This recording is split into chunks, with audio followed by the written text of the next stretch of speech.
Welcome back to my YouTube channel. Pag nagustuhan mo tong video, huwag kalimutan pag-subscribe and the notification bell para update kayo sa susunod ko na video. Maraming salamat po.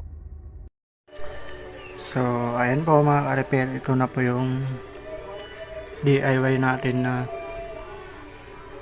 amplifier. Itong Concert 302.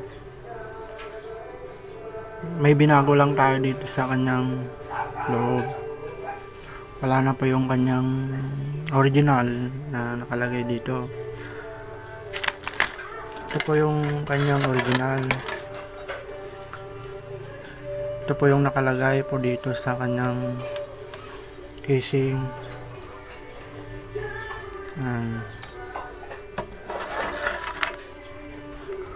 Ang gamit natin, ito po is amplifier, pero mono po ito, mono.